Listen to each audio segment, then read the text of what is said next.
Welcome to the commentary booth, where we watch and you guessed it, commentate on the week that was in movies and TV, and this week, games. I'm your host and play-by-play commentator, Jamie Apps, and each week I'm joined by a rotating cast of colour commentators to help you find your next viewing treat. This week I'm joined by the host of the Pop Culturalists to help deep dive on the newest wrestling game, AEW Fight Forever. Welcome to the show, Ryan Betson. Hey man, thanks for having me. I appreciate it. I love obviously the little, wrestling commentary because I myself just did my first live wrestling comms gig on the weekend as color comms. I was like, sweet. All right, you nailed it perfectly in one go. Yeah, very true. You are an actual color commentator at I this am point. a legit yeah. I've done 2 shows now and I've got 2 more lined up. So Very nice. yeah. Exciting time. Was it nice and cold at your wrestling event over the weekend like it was at mine? It was freezing. It was freezing. It was horrible in Wagga. It was so cold. Yeah, I was in Seaford, so I was on the other side of Victoria, and it was in a community centre that was... The foyer was really well heated, of all things. That was the same in Wagga. It was like you'd walk into the foyer and be sweating, and then you'd walk into the actual hall and be like, I'm so cold. Like, this is horrible, yeah. So, I feel bad for the wrestlers running around in just tights and whatever. Yeah, but once they get running, I guess it's pretty okay once they move around. So like I said, we're here to chat about AEW Fight Forever. What is your sort of history with wrestling games before we dive into this one? In terms of wrestling games, I think the first time I ever really dived into wrestling games would have been when I think I received a copy of 2K18 from 2K back in the day. And I played a little bit back in the day when I was PlayStation 1, but not being a big wrestling fan until 2018 and then just throwing myself in it apparently. That history that of what AEW Fight Forever is trying to capture isn't me. Okay. I'm more the new side, where I assume yourself being the big wrestling fan you are, you probably go way back. Yeah, so that's good. That's going to give us 2 different perspectives because I remember playing the N64 games with my cousin, the WCW N64 games. And then I sort of grew up playing the SmackDown versus Raw on the PS2 and stuff like that. And playing that with friends at school and playing as the Hardys together in the co-op story mode was so fun. Awesome. That is good. It will be a good perspective. This is cool. So then, since this was sort of a reinvention for you in terms of what to expect from a wrestling game, what did you think of the visual presentation of AEW Fight Forever? Look, so it is most certainly presenting its older style in that it's got that 2.5D essentially kind of up to the off the ring and up. It has gone for more of that cartoony sort of style, not quite so much as say WWE Battlegrounds, which was just ramped up cartoon, where this is lower, not lower no res because they are still of a higher resolution, but they're not having the real super sim visual fidelity of say the WWE 2K series, especially what they've done in the last couple of years. Maybe not so 20, but there's a whole different thing. So that is cool, and I really think they've been able to use that to their advantage, because the more I play of this game, the more I realize it's a little undercooked, and I think by having a softer art design, they're actually able to cover a lot of the undercooked parts a bit better than if it looked super simmy and super real. Yeah, and I think by going that route, they're going to be able to make additions and updates to this game a lot quicker because they aren't going for that full realistic lifelike scan of every character. They're kind of... The faces are close on some of them. Some of them look really bad. I find even from the menu to the in-game, Cody Rhodes is an example. He's in menu and he's looking sideways in his suede jacket. He looks like a dingus. But then the second that you click yes and you see the full body render in the menu, you're like, he looks incredible. And then you get him in the ring, you're like, he looks fantastic. It's really weird how they're picking and choosing. The way I explained it in my podcast, For the Players, Pop Culture Pleasure Podcast, hashtag shameless plug, there clears to be like a handful that were at the top, Yep. nothing, and then everyone's kind of garbage. You know what I mean? Like there was like no half people. It was like you got your biggies, you got your Jerichos, your Kennys, even the Bucks are kind of average. Like Adam Cole looks rad. Cody looks great, and then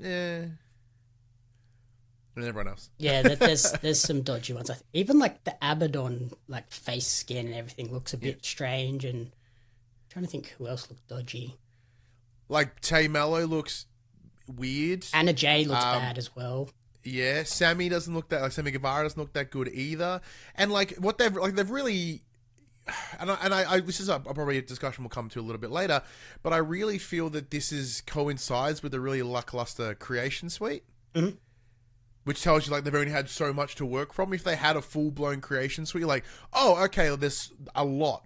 So they've been able to build almost anything from it. But this tells me like, all right, well, let's build basic, and we'll give just enough of them that are identifiable for most of them. But the ones that are the big stars, we'll put that extra effort into. Yep.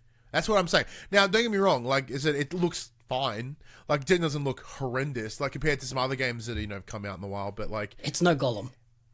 It's no Golem. Yeah. Especially off the back of Golem coming out recently. Jesus Christ, this game looks fantastic. And I think I'll preface this now. I think it's important to say, like, this game is fine. Like, there are some parts that are really good, and like, we're probably going to highlight a lot of things that are relatively negative, but that's not saying that they are the worst. It's just that these are areas for improvement. Yep. Yeah, and I think, like we said, they're going to be able to update these a lot quicker than if they were doing the full scans. Yeah. But like for you playing it back in the day, did it transport you to that time and its visual appearance? Yes, yeah, it definitely reminded me of the WCW games, like especially like Sting, because he was in that WCW game. So it's like, oh yes, that does look very much like the Sting I remember, and yeah, and even like the way the game plays, like with the entrances where they're sort of just short clipped off versions of their entrance. Yeah, like it definitely captured that old school retro vibe, which I really liked. Because for me, with those entrances, I'm like, why are they so short? Yep. Like, you have this cool gimmicky stuff where you can, like, control the pyro, but you have, like, 4 seconds. Like, well, why? Like, give me a little bit of time to really mess with the pyro, but that's fine. And you can get your Kevin Dunn on with 8 million camera cuts as well if you want to. Oh, yeah. Yeah. It's dope. That's one of the... Give yourself seasickness. It's one of the things I was doing on the weekend when we were playing couch co-op was just, like, every entrance I was in, I was just, like, mashing the camera change button. And then in terms of, obviously, like, visually, it's probably a little bit less than what we were expecting. But gameplay-wise, I thought the gameplay was actually fantastic. I would agree. I think the gameplay is very much in that simple to start, be hard to master. Because like it's the way with it using that arcadey approach from those previous games, or at least my understanding of those previous games, is that it's relatively simple button presses, and then it's all about working with that momentum meter. Where obviously with 2K 23 as use an example, like there is a level of intricacy in it. Like it's in order to grapple or submit, it's like it's all this kind of like left stick and right and L1 and square, and you got to somehow have two hands at the same like three hands on the one side of the controller, just to sort of put things together. But like the controls here, like in terms of gameplay space, are so fun. Like my partner, she's never played a wrestling game in her life. Like we play her, myself, and my mate. We play the GM mode weekly. But there's no actual gameplay. So she has no idea how to like do any of it. She's kicking my ass. And it made me very angry, very uncomfortable. Oh, yes. I was like, this is frustrating. And then she's like, I've done a finisher. I'm like, I know, because I can't do anything now. Because the finisher in this game does exactly what it says it does. It finishes it. I'm like, cool. I set up a table. I had all these things planned. Yeah, no. You go to all this effort. You try and get your 7-star match. And then someone like punches you in the wrong time and you lose all your momentum. And then they string together 2 or 3 moves, hit a finisher, and you're done. Which I found happened in an online match I was playing. Where I was Bryan Danielson versus CM Punk. was hitting all of this stuff, went for a submission, and obviously if you don't succeed with the submission, they punch you and get out, and you lose a big chunk of momentum. Yeah. And then the person hit like 1 or 2 suplexes, had their finisher, hit the GTS, and it was over. And I was like, oh, well, that sucks. Yeah, like I put all this effort in, all this work. But so that momentum system apparently is directly pulled from those previous games, right? Yes. Yeah. Which is, it's fun, but yeah, it can be very frustrating at times too, when you feel like you've done all this work and one small error and it's all gone. Which I guess watching wrestling is kind of how it is supposed to be. Like someone makes a mistake. And the use of momentum's actually a really smart idea. So there's a wrestling tabletop role-playing game that I've used in the past. So for my previous role, which I've talked about here with yourself, I've since changed roles since then. One of the things I used as this rule set was called Worldwide Wrestling, I believe the rule set was called, and that was all about momentum. So it was the idea of, rather than like hit points or whatever, is depending on the success of your dice roll, it would contribute momentum. So you could hand it over or you could keep it going. So I wonder now in hindsight whether that was influenced by those games also, because like I guess wrestling at its core is being essentially a big choreographed dance in a lot of ways. Like it is all about that momentum and as you build up the story throughout the match and add to its intensity, etc. So yeah, it's actually a really kind of, I think it's almost better in a lot of ways compared to say like the health meter of 2K. I know that I'd find that a lot more sort of fun, but it took me a while to get my head around it because I'm like, I'm kicking your ass, but why is my thing red? Mm-hmm. Like, am I losing? But like, no, it's about building to that color rather than going the other way. Yeah, I think like a health meter kind of leans more into the fighting game genre, whereas this momentum definitely takes it in this is a wrestling game. It's about building and trying to get that 7-star match. Yeah, or because we in a health bar system, there's no chance kicking out of 1, but like in a momentum base, you could. And did you ever did you get a 7-star match in this game yet? No, the best I've got is 4, and that was doing I think it was exploding barbed wire match. I got a 7-star match, and I have no idea how I did it. I think it was a tag match with the Young Bucks against someone. And it gave me a 7-star match, and I was like, that wasn't even great. Well, if it makes sense, if it's a star rating based on Dave Meltzer's system, like we know he's a Young Bucks mark, right? So like you got extra stars just for doing the Bucks. Yeah. If it was Bucks versus FTR, it was a 6 before it even started. That's true. That's probably how I did it. Yeah. I just remember it popping up being like 7-star match. I was like, that didn't feel like a 7-star match to me, but okay. Maybe that's one of those little sneaky little Easter eggs in the back end there, just a bit self-awareness. Yep, there you go. Maybe try that later tonight and see if it automatically pops. My mate's over now, and once we're done, we're going to go play some more. So, and then in terms of the match types, what did you think of the offering in the game? It's simple.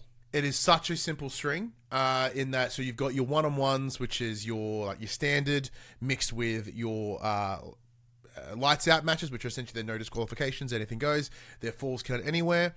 Then you've got a 2-on-2, 3-way, 4-way, battle royal, ladder match, and the exploding barbed wire.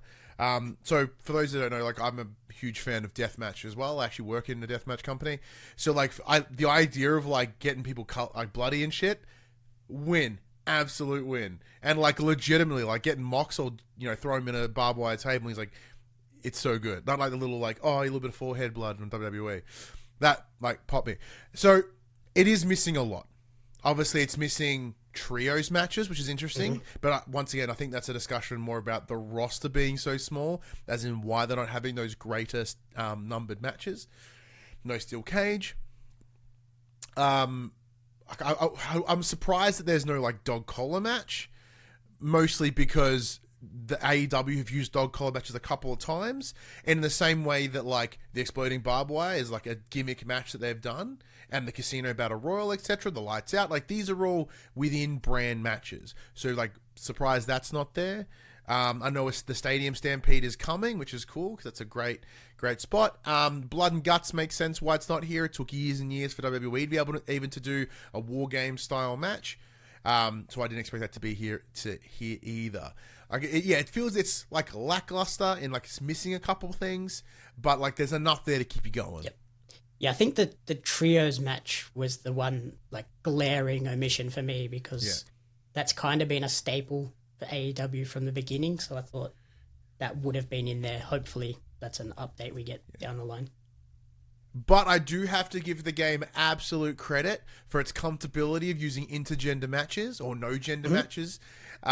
Because obviously working independents, like I love no gender matches because that's where like you double the amount of stories you can tell. You can double the amount of fun that you can have. And because the beauty of wrestling being scripted and, you know, predetermined, everyone in there's consenting. It's not like a real fight. Like you can have a dude punch on with a woman and it's no one, it's all part of it, right?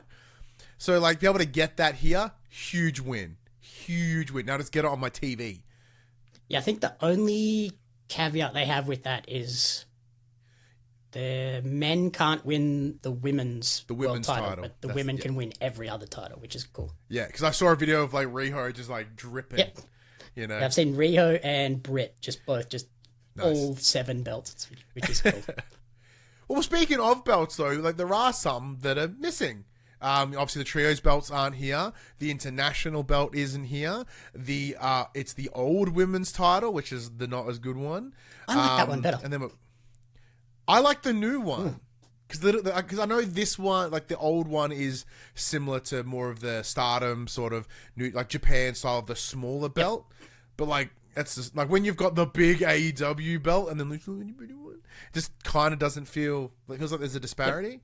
But yeah, I guess I quite like the new design personally. Yeah, I feel like I'm in the minority of liking the older belt. Like everyone I've heard says they like the new one better. So. Depends on your lineage, I guess, right? Yeah. But I think that also highlights sort of how dated this game has become in its development cycle. Like, obviously, when it was started, a lot of people either weren't on the roster at the time, so missed out. And then belts changed, belts were added, shows were added, which they don't have. And yeah, some of the roster choices are a bit weird because of that, because there are people on there that came in post the game beginning. Yeah. But then there's people that were there from the start that aren't in. Correct. And it's really bizarre how they've picked people. So as you mentioned, like, you know, CM Punk's in there. Obviously he's a newer addition to the AEW roster. You know, like, but it's missing people that are key. Like the current actual women's champion, Toni Storm, not on the game. Or the previous one, Jamie Hayter, also not there either, which is interesting. Like Paige is in here and she's about as sort of potentially a big pull in the same way that CM Punk is. You know, only one member of the House of Black is there, which is being Aleister Black. You know, and like you could go down there, like the Acclaimed, one of the most over tag teams ever, like right now, not there. You know, like it's weird, like Hook isn't in there as well, the current, you know, FTW champ, but that belt's there. Like it's interesting how they've chosen, even like Yuka Sakazaki, I don't think she's wrestled on Dynamite since like 21. Like she's done some dark matches and I think here she and did there, a Rampage but like recently as well. Yeah, oh, there you go. I'll take that back. But, like, as far as I knew, like, main Dynamite TV, she hasn't been around. So, like, I do wonder how they've selected them, whether it be a contractual thing, everyone has to opt in, which is a big part of it as well. But, no, it is quite jarring. Yeah, I also noticed when you do dive into the creation suite, a lot of those teams are in there as names that the announcer can say for entrances. Yeah. Or their music and videos are there, which is probably a hint that those teams are coming, which makes me think that a lot of these teams may have been held back to sort of sell the season pass. Yeah, so the season pass, which, you know, it's heads up half the price of the main game if you don't buy the Elite Edition. You get FTR day one, you get Matt Hardy day one, and I believe the only one that I can think off the top of my head was also extended. It was like Danhausen, I think, in an update later on. And the bunny. And the bunny, thank you. I knew there was another one. Which is interesting. I haven't seen the bunny on TV in ages either. Yeah, I think she got injured. Yeah, she probably got hurt. So like there's that. It's like, oh, that's okay. That's interesting choices. Like Danhausen makes sense. He's visually interesting. So like that's cool. Like I understand why they're prioritizing some over others, but yeah, it is kind of very similar to it is unfortunate in the same way that WWE 2K 2020 released like a month after they completely redesigned the sets for Raw and SmackDown, making the game obsolete before it even released. And I know for a fact that this game was meant to come out last year. So one of the companies I work for, we were trying to organize a way to get AEW engaged in PAX Australia in 2022. Sadly, it wasn't able to come together because the game simply wasn't ready.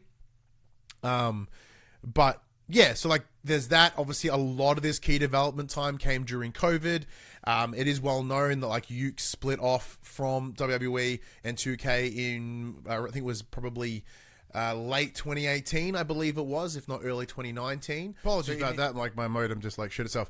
So we know that Yuke stepped away from active development for WWE 2K midway through development of 2K20, which tells us it's presumably late 2018, early 2019. So even if we allow a year of say pre-production, which then COVID, this game really has only been in development for a couple of years. So all these points that we're making, like it's not diminishing the work they've done. It's just understanding that like, hey, because even the story itself in like the Road to the Elite mode, like it cuts off at like late 2019. Mm-hmm. Like it doesn't really have like there are some beats that are sooner, but there's some beats that aren't. Like I think it jumps forward and then does the Brody Lee stuff, and then it's sort of like its time frame is bizarre, but I think that's just the circumstance of its development. I actually kind of enjoyed the Road to the Elite mode. Obviously, it is sort of a very limited story mode, but I like that they sort of weave in the video highlights of like the key pivotal moments of AEW, because it felt like as a day one fan, it was like a trip down memory lane.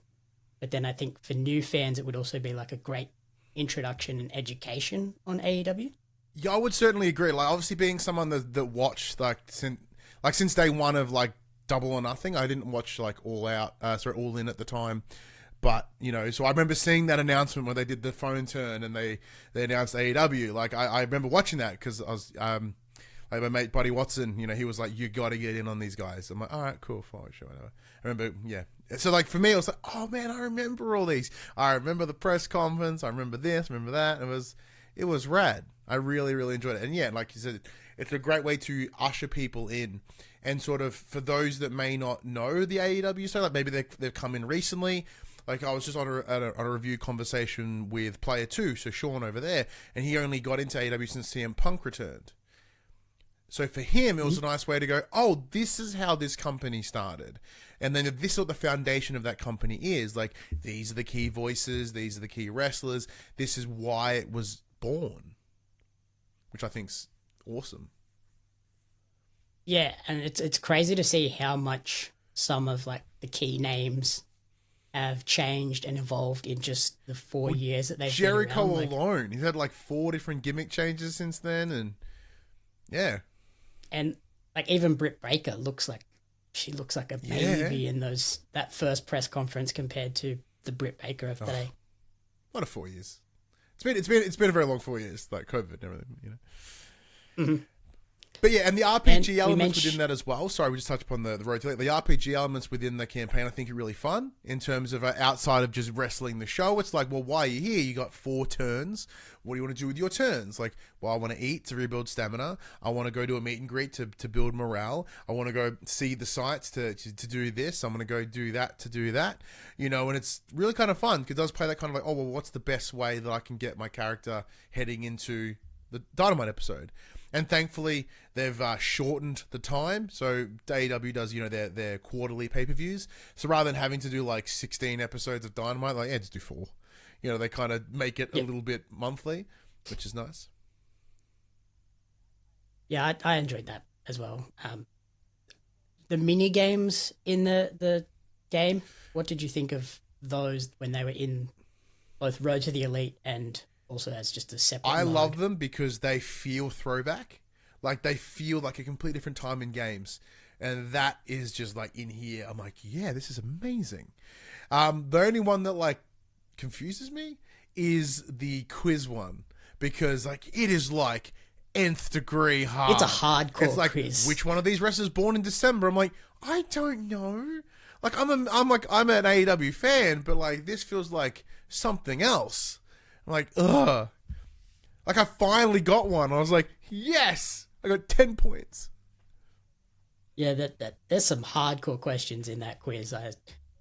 The first time I did it, I got every answer right. I was like, oh, cool. I feel like a genius, but also they were pretty like easy questions if you're a fan. But then when we were playing it over the weekend as a group, it was like none of us know the answer to this question. Like, what the hell? Which is cool. Like I love that because it does really cater to like, you know, the diehard fan, which is awesome. Because there's not much that sort of supports those that pay that much attention. Yep. And then we mentioned the creation suite. I thought with the like actual creation of the visual look of the wrestler, it was obviously very limited in terms of you can only put on certain outfits and certain things, and you can't like morph any of the body parts. Like they are just base templates. Yeah, here's your static 8 faces, and coincidentally, like they are like very race identifiable. You know, which is a weird decision to have made. But yeah, it's like lucky I look like a generic white dude, so it was easy to make me. Mm-hmm. Yep. And then yeah, like when you put on, say, I went with an armband, an elbow pad, white shorts, but you can't put any graphics on those shorts. They are just one flat color. The only kick pads you can get with knee pads are Kenny's kick pads and knee pads. Otherwise, if you put boots with kick pads, you can't put knee pads on. Like it's very limiting in that way, which is a little bit frustrating. In t-shirts, there's not a whole lot to choose from. There's like tons of pro wrestling t-shirts, a couple of generic ones, and like 17, I'm exaggerating, camo shirts for some reason. Like there's an unnecessary amount of camo shirts. Like give me 2 and then give me anything else, please. But yeah, as you mentioned, from the visual side, very limited. But if you jump into like the moveset, that's where the fun is. Yeah, if you go in and create a move set or an entrance, that's where all the options are. You're going to be that's where I spent a lot of my first day. So when I made my first character, so I did it for a video for my YouTube channel, and then I went back. I was like, I'm going to tinker with this a bit more, and I was like, oh, hang on, hello, because like I'm a sucker for a good DDT. So I'm like, I'm going to build my entire character around DDTs, you know, and then. Yeah, and like once I started digging deep, I'm like, oh my god, I could do so many variants. This is fantastic. Yeah, I think I went with the blending of Robbie Eagles and Fergal Devitt. Dope. That is actually a incredible combo. So we had like the Bloody Sunday and then the Ron Miller special as finishes, which was fun to do. And then also on the gameplay front, what did you think of the enemy AI when you're playing some of those matches? I didn't have a lot, you know, I found that there were moments where like, you know, things wouldn't land or whatever, but at least in my experience, like, it was fine. Like, admittedly, I think a lot of my challenges with it came from me learning the controls. Because like when I did the first Road to the Elite, I'm in the Casino Battle Royal at Double or Nothing. I'm like, all right, I eliminated 2 people. Don't know how I did it. And then I just got my shit kicked in. And I was like, okay, cool. But, you know, and then I was like, all right, well, now that I know how to play it better and kind of read it a bit more. But, yeah, have you had a different experience? I think in singles matches, it's totally fine. Yeah, okay. When you get into those multi-man, either tags or the triple threats or the Casino Battle Royal, then they get very overzealous. Like as soon as you go for a pinfall, the tag partner's coming in to make the save when it's like, this is 2 seconds into the match. Like you don't need to come and save your partner here. Don't worry about it. And like, or they'll in the the casino battle royal, you'll be attacking someone and 2 other people will come and just attack you, and then it's all 3-on-1, and you're like, I can't do anything. I found that I can't counter. I can't. The targeting do would just kind of go chaos. It would be like, are you now? I guess even your own targeting felt kind of like sporadic until you work out how to do it. Yeah. Whenever you get punched, you auto switch to targeting that person. So like, if you're getting attacked by 2 or 3 people at once, you're thinking you're facing to get this one guy, but you've been hit, so you've switched over to that guy, and then you just grab it. Nothing. You're like, oh no. So yeah, I enjoyed the game. There are obviously some technical glitches. I had a couple of moments where ladders primarily weapons. Yeah. Oh, okay, weapons. Weapons just wouldn't hit. Like there's like a slippery when wet sign. Can't hit anyone standing up with that. If they're on the ground, fine. But if they're standing up, he just like does this and clean misses. Well, because I know like the broom with the barbed wire is designed to be used solely when they're on their guts. Like it's only designed for the sweep. Like you can't sweeping. use it as a weapon. Yep. So like it's possible that could be in the same. Having that information somewhere would be nice. Because that's the thing. One thing I've noticed, like I feel like there's like moments where it should be telling you something. Like I don't want my hand held did whatever. I don't want that, but like I think there should still be like, hey, this here and this is this, little things. Yeah, it's very much a figuring. Yeah, like for me, my only major glitches that I've seen were like some hit boxes didn't want to work. If you're both on a ladder and someone goes to like sock you might just fall straight through, and then you're landing on the mat, and then you stuss, and then you fall, and then you just fall through the mat, and who knows where you end up. Yep. Yeah, I've had a couple of like clipping through the ring and just being like half in the ring and half above it. That happened in a singles match, and my opponent got stuck in the ring. Like they couldn't actually get me when I was outside the ring. And then eventually they just like popped and were on top of the ring again. I was like, cool, okay, punch. Cool. Yeah. So yeah, it obviously has issues, but I think it's still really fun, particularly if you are sitting there with a friend and playing it on the couch. Yeah, like that couch co-op, couch competition is most certainly where it's at its strongest. And yeah, as we discussed before, that arcade pick up and play style does really favor that, as you're not then having to try suss out all these things. Like you can just simply like, when you look into the moveset, you're like, well, what's my signature? All right, it's build up momentum and press up on the D-pad. Sick. No, like, up, down, square, left, right, Street Fighter combo style approach, which is really, really good. Yeah, like that entry level is fun, but if you want to go hard, like you can suss it out completely, which I think is a great sort of way about it. And I agree with you. Like the game is most certainly, it's fine. Like, my friend Buddy, as I mentioned before, like his review for the Explosion Network, he titled it, almost elite wrestling. And I think that's probably one of the best ways to explain it, in that like it's there and like its potential is brilliant. Like for, as you mentioned, for characters that come down, for updates, if they treat this as almost as games as a service, in that this is the one version of the game and we'll just perpetually update it, brilliant. Like I don't see there being an AEW Fight Forever 2. I still hope not. But like if they treat this and just keep like properly supporting it, then it has the ability to be utterly amazing. And then if you want to then sprinkle in some, Ring of Honor, sprinkle in some New Japan, like this could be the best place to play wrestling games.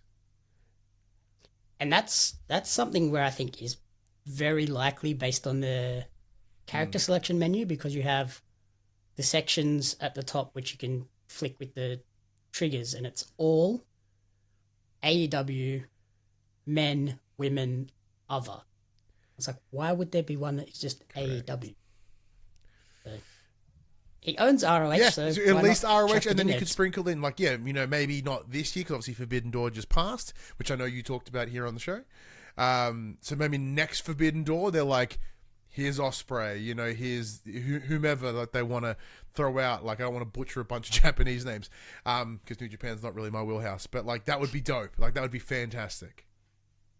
Yep, yeah, and even in like the creation suite with clothing and stuff, there is a section that is new. So they're obviously going to be adding to this, and I think if that's the case, they have a great foundation to build upon to make something. Really the challenge special. that we have though is all speculative. Like, that's like, oh, this is what the game could be. But, like, so you and I will both provide a review codes from Play On Australia. Thank you to the team. So, like, when it comes to review, like, I've been doing games media for like 9 years, right? And if I reviewed games solely on their potential, there'd be big scores all around. Like, but here is like, well, yes, like, it has great potential, but let's look at it for what it is at this moment in time, at release. Is it worth your $99.95s or your $120 if you get the Elite Edition? And, like, the answer kind of is no. Yeah, it's definitely a pick it up on sale. Yeah, so either pick it up on sale, but like, even like, I say that, like, you know, yes, as I mentioned, we kindly got review codes. I bought the season pass because I believe in the game and I want it to be great. So it's like, not as if it's like I'm like, oh, bleh. But like, yeah, like, I here's my money, you know, even though I've got like half of it free, like, give me the other half, you know. Yep, I did the same thing because I wanted FTR, FTR yep. So, yeah. In terms of a rating, what would you give AEW Fight Forever out of 5? Oh, out of 5, I would probably go, yeah, like a 2.5. It's right down the middle. Like, it's neither good nor bad. Like, it's fine. Like, it's one of those things where there is a lot of it that is really good. As you mentioned, the gameplay is really tight. Like, it's a solid foundation. And, like, the movesets are great and elaborate. However, like, some of it looks janky. You know, the creation suite's limited. It's missing a bunch of things that that are kind of important to AEW as a brand. You know, and that would be the only thing. Like, that's why down the middle for me. Like, it's like a 2 point. Like, I say that, you know, because if it was an out of 10, it would be like a 6. You know, maybe 6.5. But like, when you're using a 5-star or a 5. So 5 or 10 point scale, you know, if you do halves, you know, it's kind of difficult. Like, oh, well, it would kind of be a bit more than that, but it's not quite like a 3. It's, yeah, probably, it's probably a 2.5 or a 3 for myself. What about you? Yeah, I gave it a 3 in my review because I don't do the halves. Oh, well, in that case, 3 it is. If you don't do halves, then I will give it a 3. Yeah. So I gave it a 3. Like you said, the gameplay is fantastic, really fun, but yeah, it is a bit janky and slightly outdated in terms of a company that's only 4 years old. It's very much focused on that first and the challenge year of and the challenge company. of that is because they have been delayed by development. Like, are they perpetually going to be behind now? Like, what are they going to do to be able to catch up? That's the thing I want to know. Yeah, that is going to be a challenge. Like, do they just pick a random time and go, okay, we're going to, like, when the new sets came in, do we just go from bang, here's the new sets, and everyone at this point forward is going to get slowly filtered in? Yeah, and it's one of those things like, you know, are we going to get like a Fighter Fest look, you know, like next Fighter Fest? Because like, it's a great way for them to like drop stuff as events happen. Like, hey, here's winter is coming. Here's our winter set, you know, and they can kind of drop DLC throughout it, if presuming it is that ongoing support. So there's great potential. Like AEW as a whole, there's incredible potential in AEW. You know, like as I said, they started as a small company, as it says in the video, that wanted to fill out a 10,000-seat arena. They're about to do like a Wembley in the UK, 80,000 seats. Mm-hmm. Like, I love it from like a symbology of like, yeah, like this is the same thing. Like, this game in and itself is built on potential. And it's in the same way that AEW was bought in because they wanted to do wrestling different. And I respect that they've made the same conscious choice here. We want to do a wrestling game, but different. And you got to respect that philosophy coming from their product to this product. Yep. And did you see the latest sales figures for that? No, Wembley I heard show? like open more seats. So they opened up more seats. The stadium is now set out for 84,000, and they've sold 74,900. Jeez. So that's going to be God, it's gonna be, and not a single match has been announced yet. Not one. Yeah, and they're still seven weeks out. Jesus Christ. Ospreay Kenny 3. That's what I want. They've heavily teased that. So that's if that's the rest can be whatever the hell it wants. As long as I get that, I'm happy. Yep. Alrighty. Thank you everyone for listening to the commentary booth. If you enjoyed the show, please remember to rate, review, and subscribe on podcast services and on YouTube. Ryan, go ahead and plug away all of your Yeah, stuff. of course. Thanks, man. So, if you like the sound of my voice and the shit I have to say, excuse me, you can follow me on Twitter at HaggardMC, HaggardMC, presuming your daily tweet limit allows it. But if you want to hear me talk more things, you can if you head over to my YouTube channel, which is youtube.com, The Pop Culturists. Our main form of content at the moment is a weekly PlayStation show. It's called For the Players, the Pop Culture PlayStation Podcast, where each and every week my co-host Max and I discuss everything that's happened in PlayStation, whether it be reviews, previews, etc., discussing the things that we've been doing it near on a decade. I've been doing it near on a decade at this point. So I do have, the show's full of knowledge, experience, and like personality up the wazoo. So go check it out if you're interested. But yeah, and if you're a fan of wrestling, you're around the local wrestling scene here in Victoria, you can see me at Deathmatch Down Under, Renegades of Wrestling, MXW, or now Adrenaline Pro Wrestling. Apparently I can't just do something for fun. I've got to make it work. So shout out to me. Oh, we'll likely see you at the big Renegade show coming up. Yeah, the Melbourne one, August, definitely. I am discussing with one of the heads to say, like, hey, do you need me to the other shows? Because I'll do it, and we'll wait and see. But super keen for that Renegades GCW show. Oh!